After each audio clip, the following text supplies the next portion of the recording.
Ce journal vous est proposé par Fonds des promotions de l'industrie, votre partenaire privilégié pour la réussite de vos projets.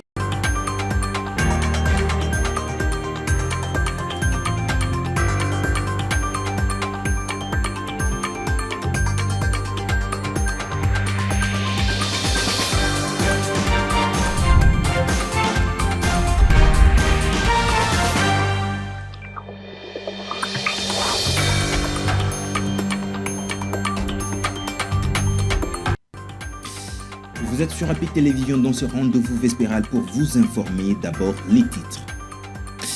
Pour éviter la yougoslavisation de la RDC, Moïse Monidela et Jeannot Lompepe mutualisent les forces et appellent à l'unité de l'opposition contre ces projets criminels.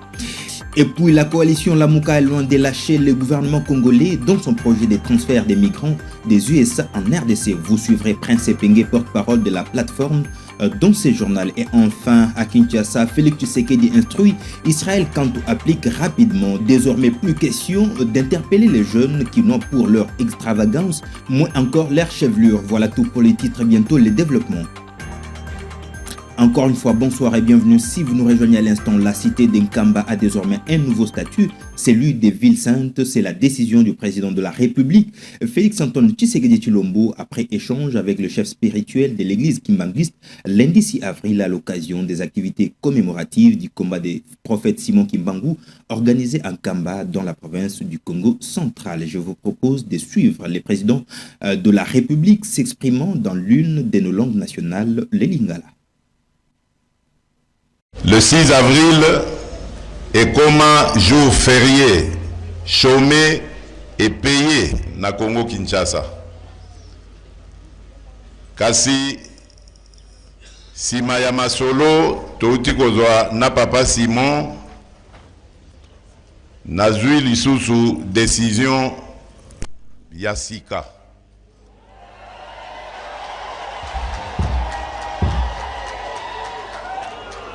Décision wana ezali yako zwa statut yako pesa statut spécial na cité Nkamba. Statut spécial wana ezali cité Nkamba yokoma ville sainte.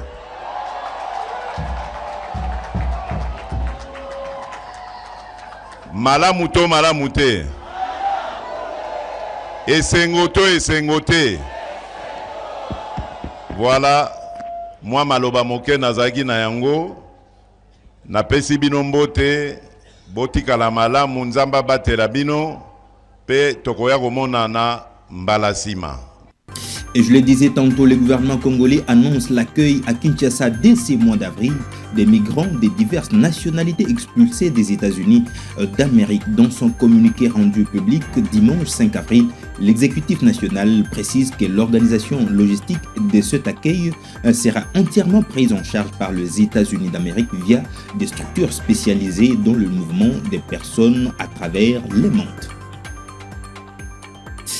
Et malgré les communiqués des autorités congolaises, la coalition Lamouka ne l'entend pas de son oreille. Prince Epenge, porte-parole de cette plateforme politique chère à Martin Fayoulou, appelle les congrès américains à annuler ce qu'il qualifie de décisions de déportation des migrants vers les Congos. Par la même occasion, le président du parti politique ADD Congo critique sans sourciller le président de la République, Félix-Antoine Tshisekedi Tshilombo. Je vous propose de l'écouter dans cet extrait. L'accord de transfert des migrants américains sur les sols congolais a choqué l'opinion nationale congolaise. Et ceci pour deux raisons. La première, c'est que le gouvernement congolais avait protesté vigoureusement en 2024.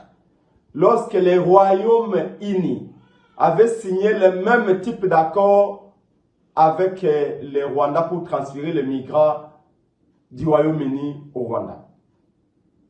En qualifiant cet accord d'amoral et inefficace. Deuxième raison, c'est que le président américain Donald Trump a qualifié les migrants aux États-Unis de terroristes, des voyous, des prisonniers, des criminels, des bandits, des pédophiles qui ne pouvaient plus résider sur le sol américain et qu'il faut à tout prix envoyer vers les pays du tiers-monde, des républiques bananières comme la RDC.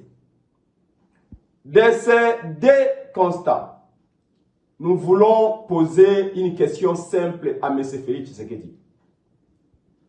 Quand est-ce qu'il a signé l'accord de transfert des migrants américains au Congo? Pourquoi et pour l'intérêt de qui?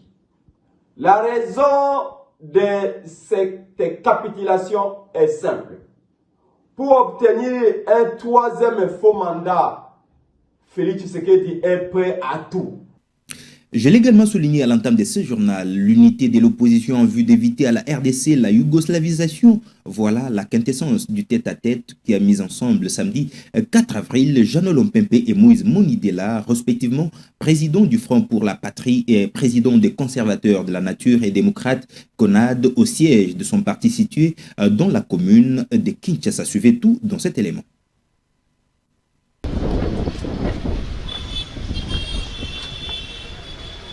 Au menu de leur discussion, un tour d'horizon de la situation politique du pays confronté à des menaces d'éclatement.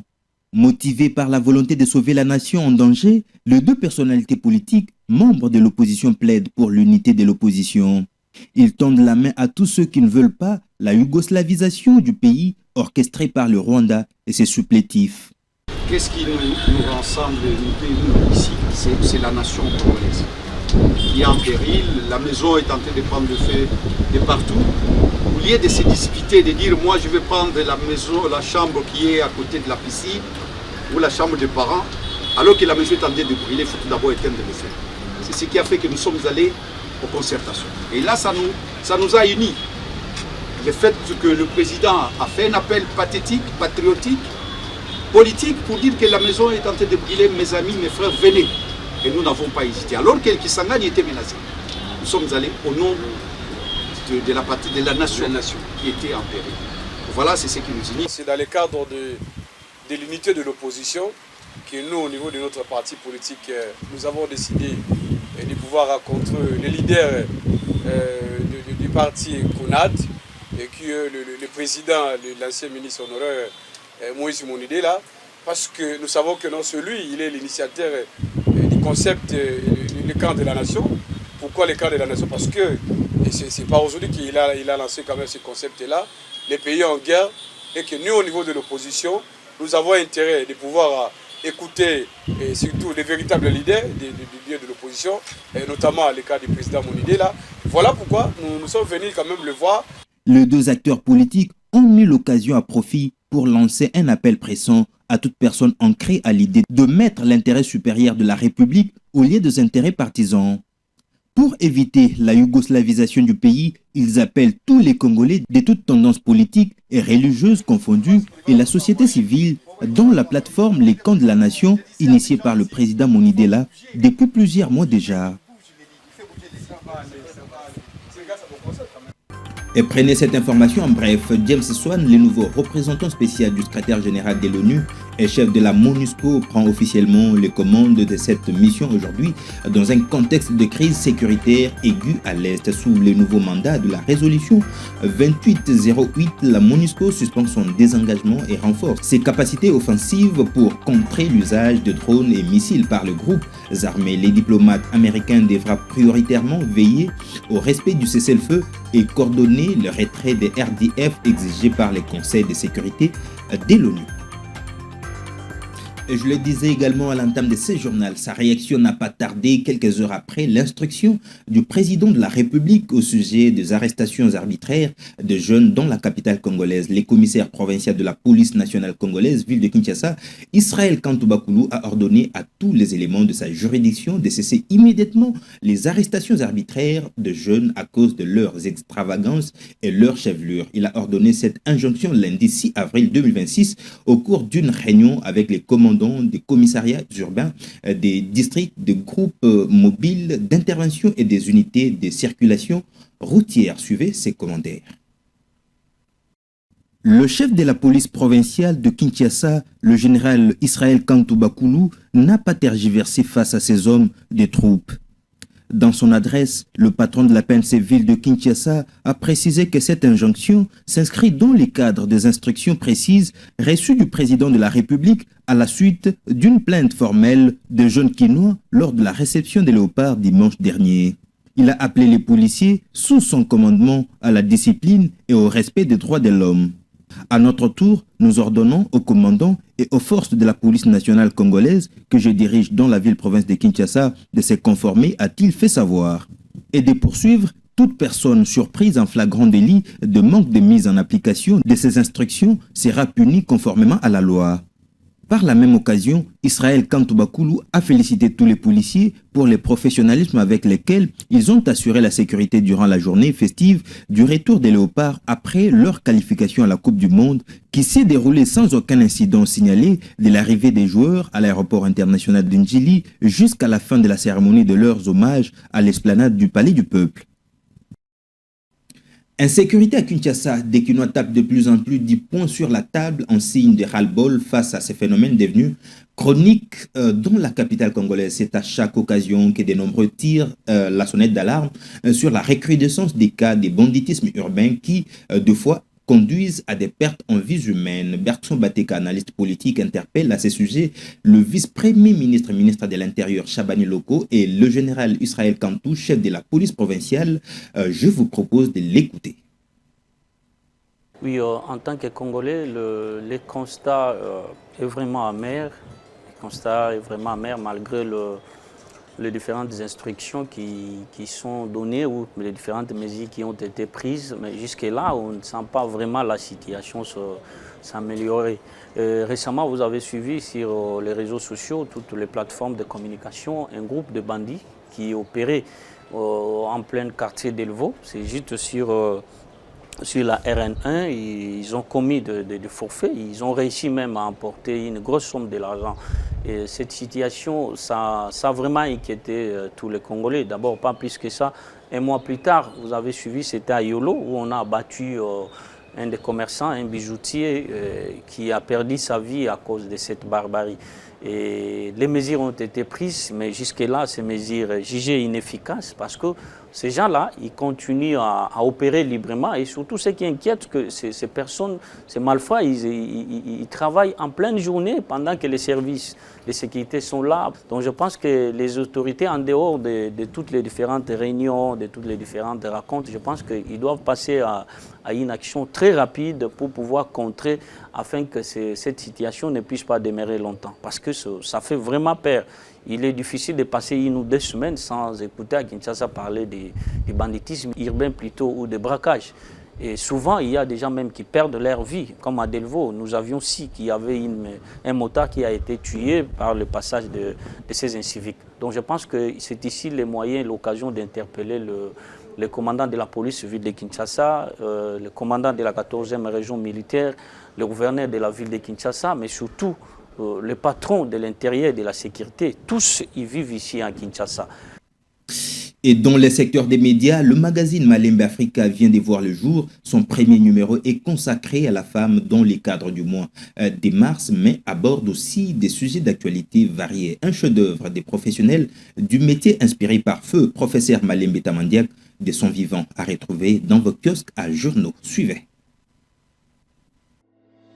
Malembe Africa Horizon, votre magazine d'actualité générale, vient tout juste de voir le jour. Malembe Africa Horizon éclaire les grandes dynamiques du continent et offre des informations fiables sur l'actualité nationale et mondiale. Retrouvez-les dès maintenant dans vos kiosques, à journaux et nos points de vente partenaires. Fidèle à l'esprit visionnaire du fait professeur émérite Paul Malembe Tamandiak, pionnier du journalisme congolais, le magazine valorise les personnalités, initiatives et entreprises qui façonnent chaque jour les développements et les rayonnements du pays ainsi que de l'Afrique.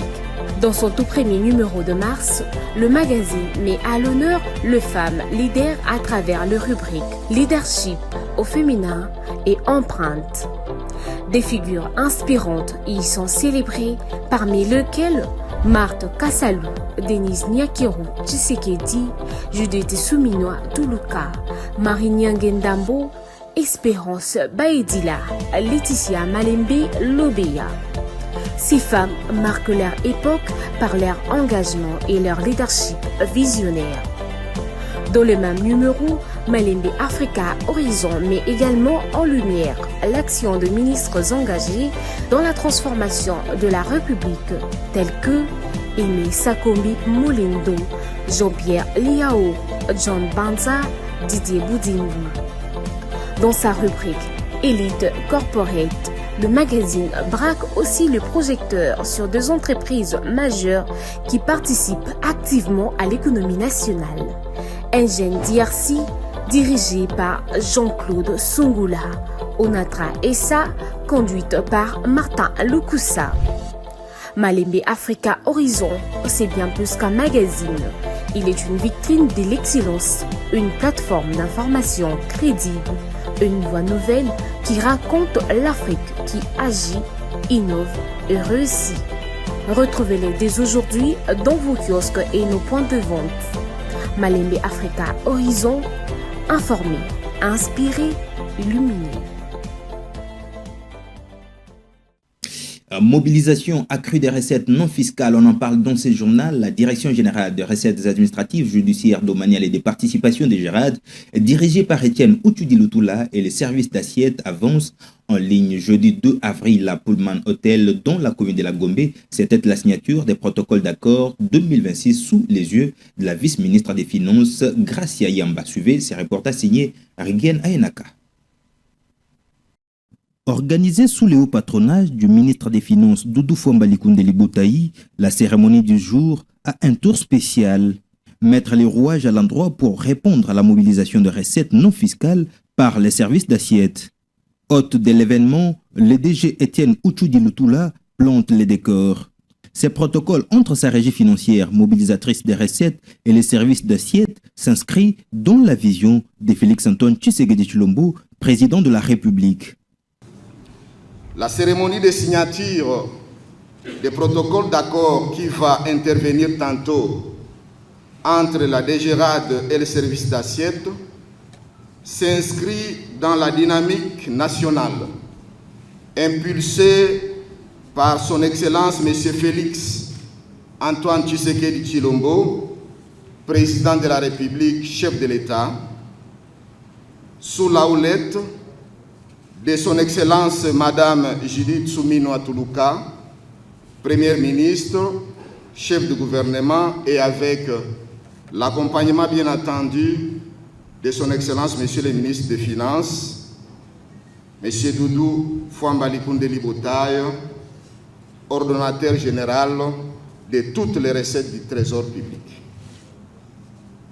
La participation des secrétaires généraux, directeurs généraux et responsables des services d'assiette à cette cérémonie de signature des protocoles d'accord est un signal fort de détermination de chacun d'entre eux et de la DGRAD à renforcer notre collaboration dans le cadre du dialogue fiscal entre d'une part l'administration et les opérateurs économiques et d'autre part entre la DGRAD et les services d'assiette tels que prônés par son Excellence, Monsieur le ministre des Finances. Défi affiché, assignation 2026, estimé à 5,474 milliards de francs congolais. La vice-ministre Gracia Yamba appelle tout le monde à bord. Améliorer les services, traquer la corruption, la fraude et l'évasion fiscale. Les assignations budgétaires fixées à 5 474 milliards de francs congolais ne sont pas un objectif abstrait. Elles sont un engagement envers la nation. Elles sont une promesse faite au peuple congolais. Les protocoles que vous allez signer aujourd'hui doivent être compris comme un un pacte de responsabilité, un pacte de performance, un pacte d'honneur. À cet effet, je vous appelle à une mobilisation totale, à servir avec intégrité, à agir avec discipline, à produire avec efficacité. Car la corruption affaiblit l'État, la fraude mine la confiance et l'évasion prive la nation de ses moyens. Nous ne pouvons plus tolérer ce qui affaiblit la République. Le cadre permanent de concertation devra être un moteur d'une nouvelle dynamique.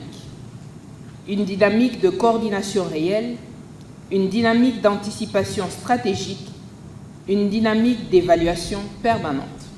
En somme, la présence des secrétaires généraux et responsables des services d'assiette signale une détermination nette, resserrer la collaboration, pratiquer les dialogues fiscal, administration, opérateurs économiques d'un côté, des gérants de services d'assiette de l'autre, exactement comme le prône le ministre des Finances. Voulez-vous devenir journaliste professionnel en République démocratique du Congo ou partout ailleurs? C'est très simple, contactez les bureaux de la PIC. Pour la première fois en République démocratique du Congo, un centre qui forme les journalistes professionnels au standard international. Venez vite vous inscrire. L'Action pour la promotion de la presse indépendante au Congo, APIC, vous offre une opportunité pour votre avenir. L'APIC forme des journalistes sur la radio, la télévision et la presse écrite. Il s'agit d'une formation de très haut niveau professionnel, assurée par des professeurs d'université et par des journalistes étrangers. Avec cette formation accélérée que donne l'APIC, vous pouvez travailler comme journaliste partout à travers le monde, dans des pays francophones, anglophones, arabes et autres. À la fin de la formation, un stage professionnel est obligatoire. Surtout, vous qui n'êtes pas encore journaliste, venez à la hâte vous inscrire pour suivre cette formation de qualité supérieure. L'APIC est reconnue comme un haut lieu du savoir en journalisme, même aux États-Unis d'Amérique. Avec la formation de l'APIC, vous devenez journaliste professionnel. Cordial bienvenue. Et à la PIC, parler et écrire la langue anglaise, c'est la moindre des choses. Les détails dans ce public reportage. Voulez-vous parler anglais comme si vous étiez aux États-Unis d'Amérique ou en Angleterre? Voici cette grande occasion qui vous est offerte à travers le centre d'anglais APIC avec des méthodes modernes. Le centre d'anglais APIC utilise tous les outils modernes pour un anglais parfait. L'anglais, c'est la langue la plus manipulée à travers le monde. N'hésitez pas un seul instant car dans le centre d'anglais APIC, il y a un grand club à travers lequel vous aurez l'opportunité de parler anglais tout le jour. L'anglais de Washington et de Londres devient une réalité en République démocratique du Congo grâce au centre d'anglais APIC.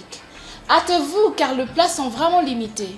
Venez vite vous inscrire pour bien parler anglais. Now. Au centre d'anglais APIC, vous avez des professeurs qui viennent des États-Unis d'Amérique et de l'Angleterre.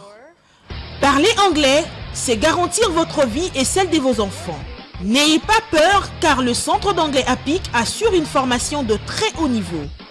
Refuser d'apprendre l'anglais, c'est refuser même de vivre. My last name is Stone. Okay. Si vous ne parlez pas anglais dans le monde actuel, vous êtes presque analphabète, s'il vous plaît.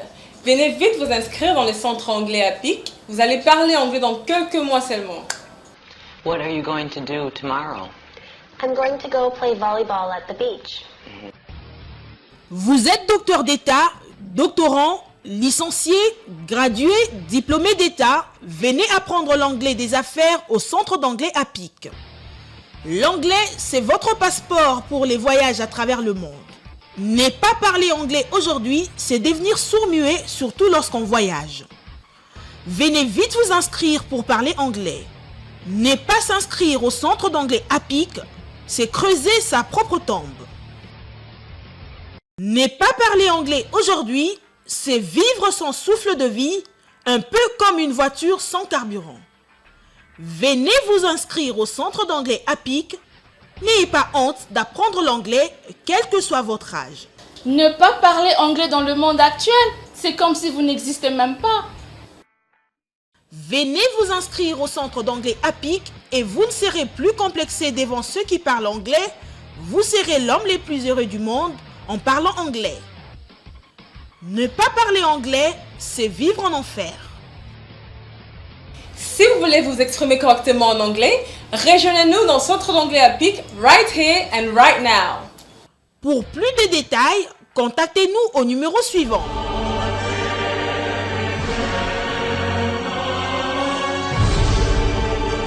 Cordial bienvenue au centre d'anglais APIC. L'anglais, c'est la vie!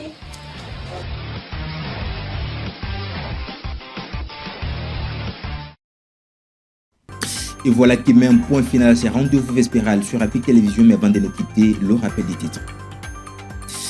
Pour éviter la yougoslavisation de la RDC, Moïse Monidela et Jean Olompempe mutualisent leurs forces et appellent à l'unité de l'opposition contre ces projets criminels. Et puis la coalition Lamuka est loin de lâcher le gouvernement congolais dans son projet de transfert des migrants des USA en RDC. Vous avez suivi Prince Epenge, porte-parole de la plateforme dans ce journal. Et enfin, à Kinshasa, Félix Tshisekedi instruit Israël Kantour applique rapidement. Désormais, plus question d'interpeller les jeunes qui noient pour leur extravagance, moins encore leur chevelure. Vous étiez nombreux à nous suivre sur APIC Télévision. Mesdames et messieurs, merci de nous avoir suivis.